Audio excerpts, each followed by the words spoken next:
Well, this cigar just might be a little bit delayed, but don't call it delay. Although it is delay, it's by Luciano, and we're going to tell you all about it all next on the Zeal Cigar Review.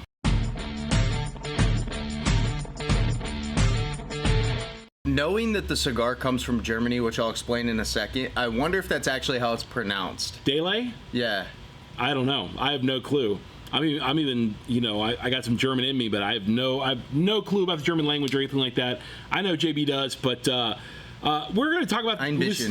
Yeah, we're going to be talking about this cigar, which is made in cooperation, distributed by Luciano, but made in with the guy's last name is Delay. No, right? no, it's his first name. That's his first name. Yeah, his last name is it's Zigaren. Zigaren or Zigaren? Yeah. Okay, that's cool. Well, again, it is Luciano cigar, and so you can see it right here. This is the Nicaraguan, the Luciano Delay Nicaraguan. Originally, it was going to be priced like at $20. It said. And I think the going rate for this is $12.50. But we're gonna go ahead and smoke this for you. We're gonna tell you a little about what we think about it, the tasty notes, and everything else like that. But first, we got a cut light and smoke. It's probably one of the most unique designs of a band I've ever seen before. I see DLY sticking out, and the A's are kind of back and forth. It is very interesting. It's a very interesting looking cigar, and we know Luciano is a master blender and a master of tobacco in general. I'm really looking forward to seeing what this actually tastes like. So, it smells florally. I had to smell it over here, like away from you, because your cologne is kind of florally today. But like, I had to go. It's not florally. It's beach. It smells like a beach. It smells like coconut and like conch shells. Or something like that. So tell me this doesn't have a hint of like rose. Smell the wrapper. You know that time when someone tells you something and then you can't smell anything else? Yeah, it does smell like rose. Yeah, it smells exactly like rose, like a fresh rose plant. So apparently this cigar was created by this guy as like a house brand over in Germany, which is a booming cigar industry if you guys didn't know. It is. I think it's number one outside of the USA. Really? Yep. Okay. Outside of USA. USA is number one. Luciano apparently worked with him and now are distributing on his behalf in the US.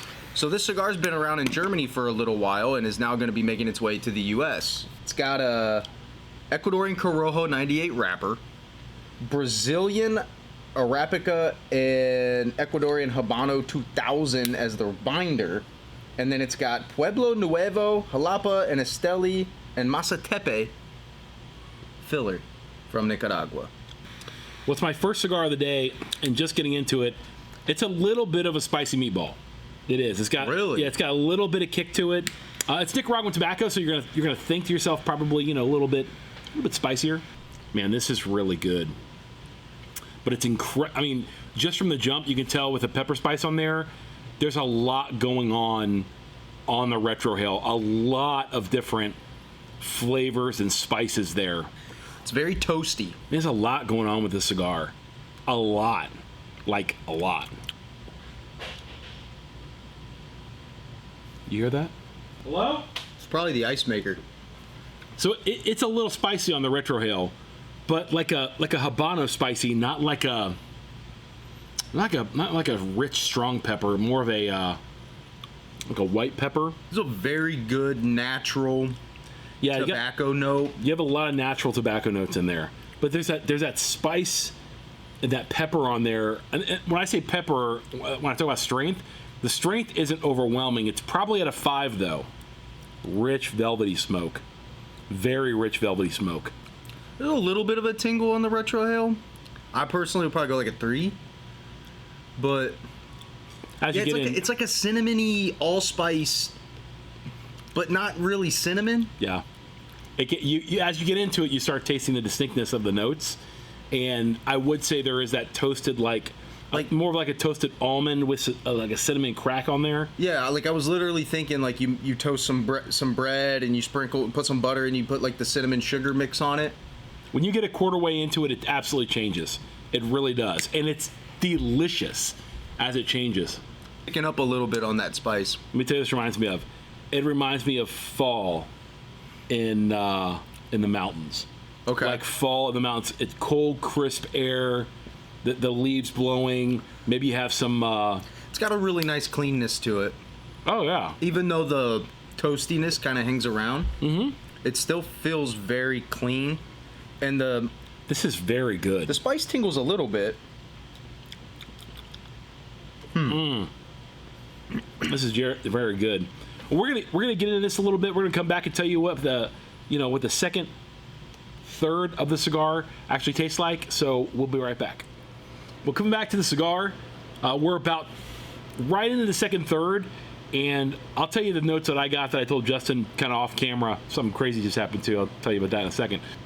I got like notes of maple syrup, kind of French toasty maple syrup, and I also got notes of I think really nice tobacco, just sweet like vanilla tobacco.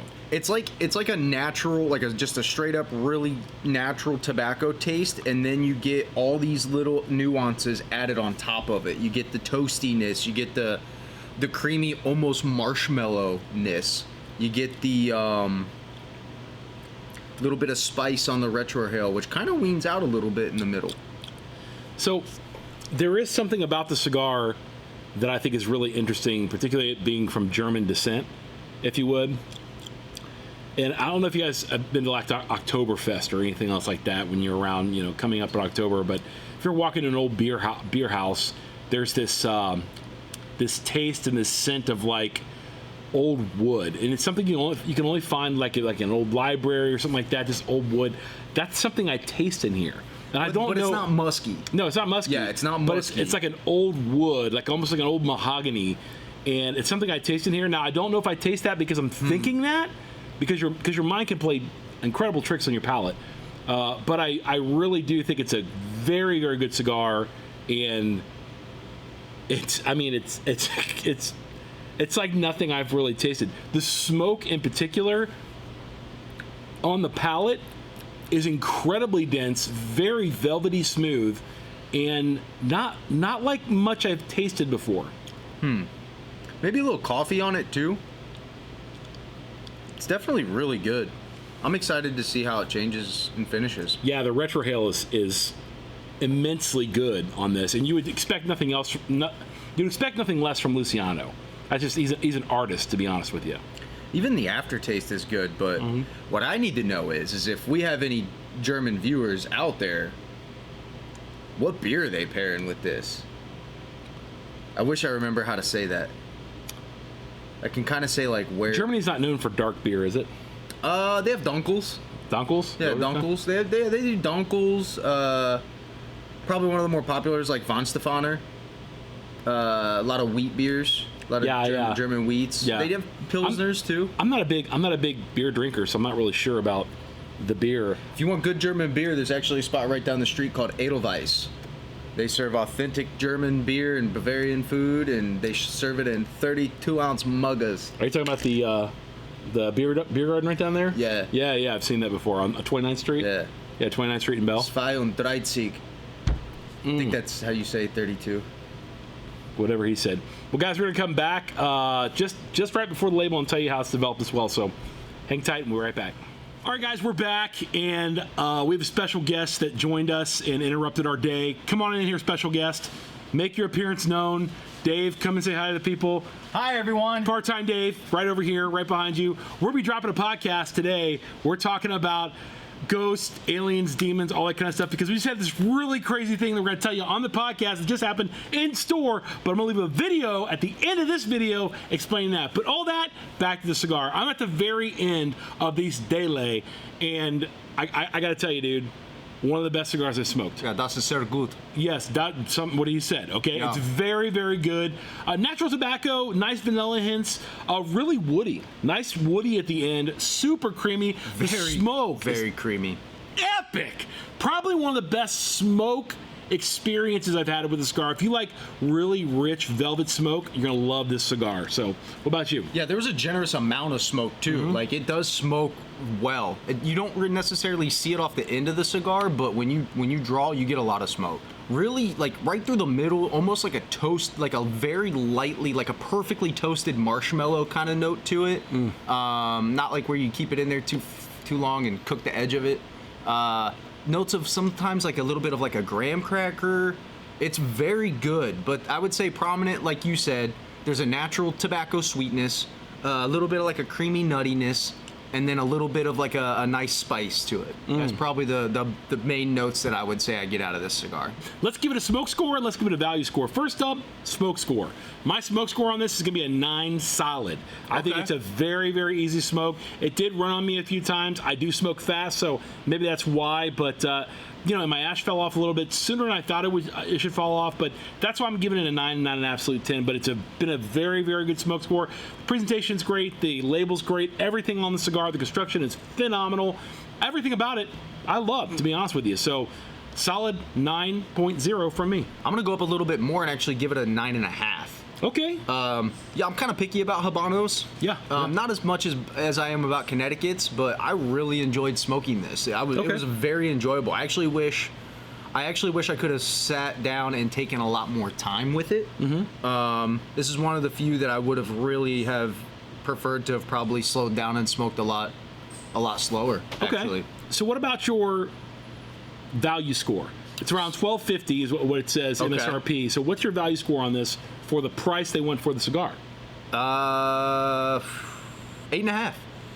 Okay, I'm actually going to go lower. I'm going to say 8. Okay. Okay, because at 1250, there's some other cigars up there I actually would prefer even as Habanos. Yeah, but overall, it tastes like this though. It's a very unique taste. And there's some taste. I mean, I got French toast, I got vanilla, I got maple syrup, I got nuttiness, I got wood. I got a ton of stuff out of this, which I thought was really good.